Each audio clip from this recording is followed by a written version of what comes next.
భారత మాజీ ప్రధానమంత్రి స్వర్గీయ రాజీవ్ గాంధీ వర్ధంతి సందర్భంగా బుధవారం సిద్దిపేట జిల్లా గజ్వేల్ కాంగ్రెస్ పార్టీ ఆధ్వర్యంలో రాజీవ్ గాంధీ చిత్రపటానికి పూలమాలలు వేసి ఘనంగా నివాళి అర్పించారు.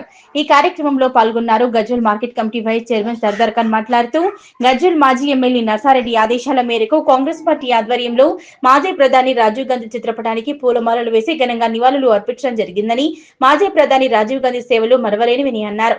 యువత ఆయనను స్ఫూర్తిగా తీసుకుని రాజీవ్ గాంధీ వారి ఆశయ సాధన కోసం ప్రతి ఒక్కరు కృషి చేయాలన్నారు. ఈ కార్యక్రమంలో కాంగ్రెస్ పార్టీ పట్టణ ప్రధాన కార్యదర్శి నక్కర రాములు గౌడ్, నాయకులు గాడిపల్లి శ్రీనివాస్, సుఖేందర్ రెడ్డి, ఊడెం శ్రీనివాస్ రెడ్డి, భద్రయ్య, నక్కర్ రేగొండ, గుంటుకు శ్రీనివాస్, శివులు, అజ్గర్, అరుణ్ పాల్గొన్నారు.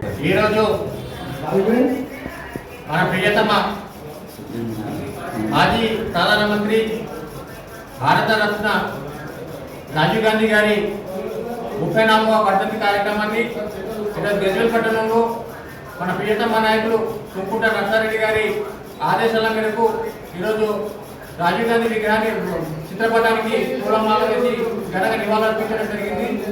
ఈరోజు అనుభవిస్తున్నటువంటి శాస్త్ర సాంకేతిక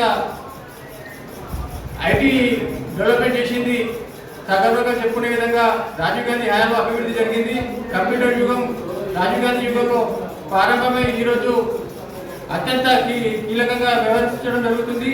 అంతేకాకుండా యువత రాజకీయాల్లో కీలకంగా ఉండాలని 18 ఏళ్లకే ఓటు హక్కు కల్పించిన ఘనత రాజీవ్ గాంధీదే. రాజీవ్ గాంధీ గారి ఆశయ సాధనకై ప్రతి కాంగ్రెస్ కార్యకర్త ముందుకు సాగాలని సందర్భంగా మనకి చేస్తూ జరుగుతుంది.